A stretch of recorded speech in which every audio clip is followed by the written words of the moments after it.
Okay. Okay. Did you know that the city of Washington, D.C. had over 25 million visitors last year? According to journalist Danny Wynn in a May 30, 2024 article in the Washington Post, this set a record for the most visitors ever. Many view Washington, D.C. as just the seat of our federal government. While that is definitely a reason that people love to visit, under the political facade is a diverse and vibrant city with a rich history, culture, and a variety of experiences to enjoy. You may not be from the D.C. area or ever been there, but as our nation's capital city, you have definitely heard of it and may be curious about what makes people from all over the world want to pay it a visit.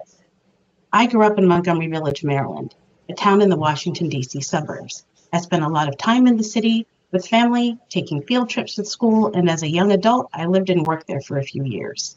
So I have quite a bit of experience with the city and all it has to offer.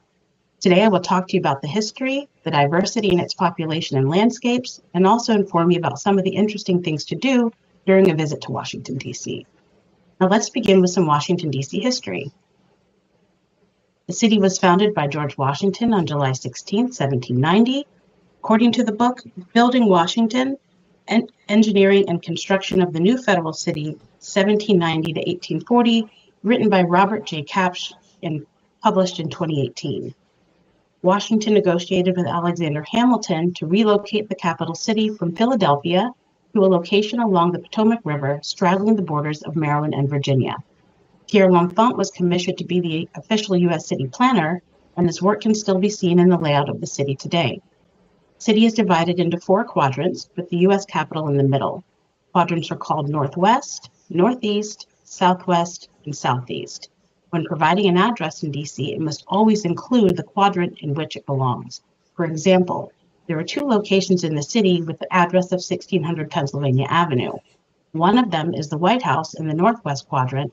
The other is an apartment complex in the Southeast quadrant.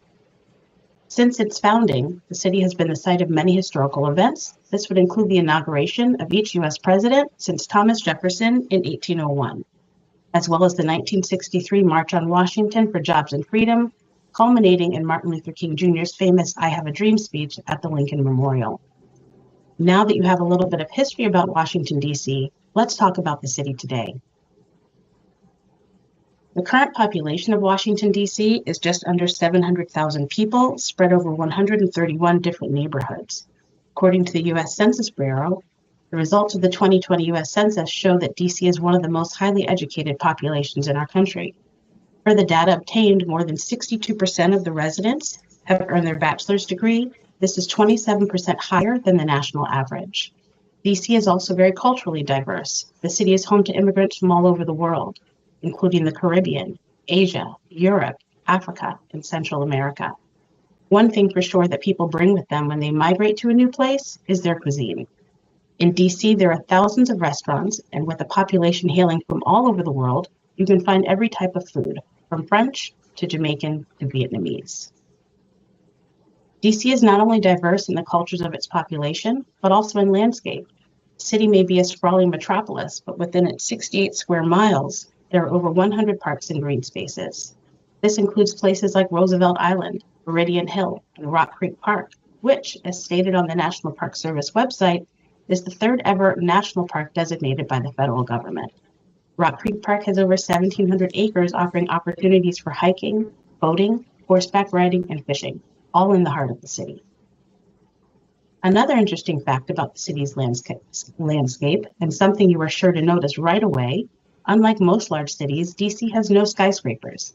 In fact, according to the National City Planning Commission website, federal law prohibits commercial buildings from being more than 130 feet tall, or about 12 stories. The U.S. Capitol, the National Cathedral, and the towering Washington Monument are not held to this restriction, obviously. So now you've heard about the history, the people, and the landscape. Here are some things to do during a visit to Washington, D.C. Likely, the most popular of all activities in D.C. is visiting the museums and monuments along the National Mall. They pay tribute to the history of our country, our values, and the many lives sacrificed in its honor. The Smithsonian is an extraordinary museum complex, mostly found along the National Mall, providing visitors with opportunities to explore and learn about the natural and cultural history of our world. The Smithsonian also includes the National Zoo. An interesting fact to note, all of the sites along the National Mall and entry into the Smithsonian are 100% free of charge for every and anyone who visits. Beyond the mall, there are many other interesting experiences to be had in DC. Visitors can take walking or bus tours of some of the historical neighborhoods. For example, there's Georgetown, known for homes dating back to the 18th century, cobblestone streets, the C&O Canal, and Georgetown University. Another great neighborhood to explore is U Street, which was central to the Harlem Renaissance in the 1920s. As written by Arthur Kim Roberts in the book A Literary Guide to Washington, D.C., Walking in the Footsteps of American Writers, from Francis Scott Key to Zora Neale Hurston, published in 2018, U Street was home to notable figures like Gene Toomer, Langston Hughes, and Duke Ellington. Then there is Embassy Row, which is the location of approximately 50 foreign embassies with beautiful homes and buildings, many in an architectural style native to the country it represents. Washington, D.C. is also home to many festivals and parades throughout the year. Some examples are the National Cherry Blossom Festival, Folklife Festival, and Fiesta D.C. Something else to note about the city. Protest marches and political rallies are very common. Many often make their first trip to D.C. to demonstrate in support of a cause that is important to them.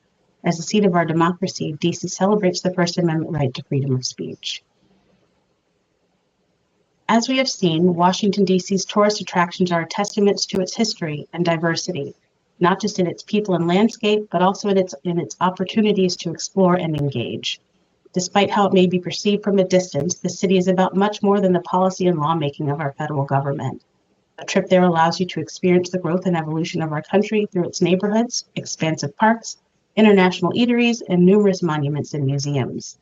Beyond the White House and U.S. Capitol building, D.C. is full of history, culture, and interesting attractions, making it easy to understand why millions choose to visit every year. Thank you.